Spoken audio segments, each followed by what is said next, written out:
when a fire breaks out within your premises, destroys essentially his car, and makes it valueless. And then you tell the plaintiff that you'll make him whole after you hope that you get a settlement from the insurance company. Am I right? No. As far as there was an agreement between us. Yes, the agreement was you were going to give him $3,500. Am I right? Yeah.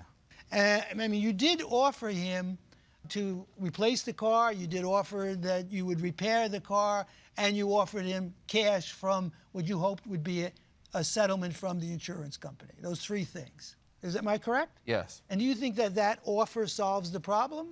Yes. That's it? You don't owe him anything? Because you made what you considered to be a reasonable offer. It is a reasonable offer. Well, what about the $3,500? That's a reasonable offer. Are you prepared to pay that to him? No. Well, then how could it be a reasonable offer? Where are we going? But here's the way I'm looking at this. He gave you $2,000 out of his pocket, right? Yes. You have $2,000 of his, and he has a burnt-out car. How are we going to fix that? You were responsible for taking care of that car during the time you were supposed to fix it. Am I right? Yes. So you're responsible for his loss. And part of his loss is $2,000. And then you agreed to give him an additional $1,500 out of the settlement as well.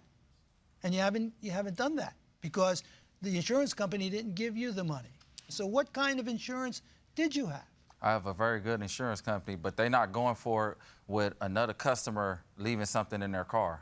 What we're talking about now is hearsay, that you're supposedly telling us what other people have told you. There's no evidence here that, in fact, as a legitimate scientific fact, that keeping your cell phone connected to your car can cause a fire.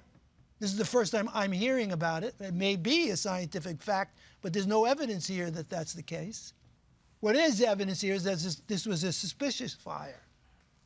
All right, we'll open it up for further discussion. Yeah. Who responded first to your call, the police department or the fire department? Who were the first to come? The fire department. The fire department came first? Yes. Was something on fire when you called them? I didn't call them. My neighbors called them. Your neighbors called them because they saw a fire? Right. Yes. I see. Okay. So your neighbors called them because they saw a fire, and then the neighbors or someone else ended up calling 911 after the fire department came out. Is that correct, sir? Yeah. Okay. All right. Can you come up here, sir? Okay. Somebody told them that the gate should have been locked, but forced entry was made to the gate and the business door. So, yes. Okay, so I got the full, the full thing. So our neighbors. When you say you got the full thing, is this from your own observations? Someone told you this? From the person that called in the fire, so somebody can come, basically. So all right, we'll hear it, but it's hearsay. Go ahead. Okay, so when the fire happened, they called the fire department. So the fire happened. So the fire department came out. When they came out, they told him on the report that they busted open our doors and stuff. So the fire wouldn't have catch onto anything else, like anything on the inside. So I guess that's their safety precaution. So they broke our door up and they went in there and did all that stuff. So that's understood. Okay, but the police maybe didn't know that when they arrived on the scene. No, they didn't know that. And they said forced entry. This looks like arson. Yeah, that's what it looked like. Yeah. So that was one of their suspicions for it being arson, was that forced entry appeared to have been made, but that was incorrect because that was the fire department that. Correct. Was there any damage to your shop? No. It was just those two individuals' vehicles. Yes. Could that have been the reason that insurance denied the claim? Could have been. All right. Do you have a letter from the insurance company indicating the basis for the denial? I don't. Why not? It was too late for me to get it. All right. Anything further? Okay. You contend there was an agreement to the $3,500, correct? Yes, ma'am. All right. Have you reviewed the text messages he had with your associate? Yes, I did. Do you believe that there was an agreement to pay $3,500 at any point? Yes, it was. Okay. All right. Thank you very much. We'll excuse the parties while we deliberate in this matter. We have reached a unanimous verdict.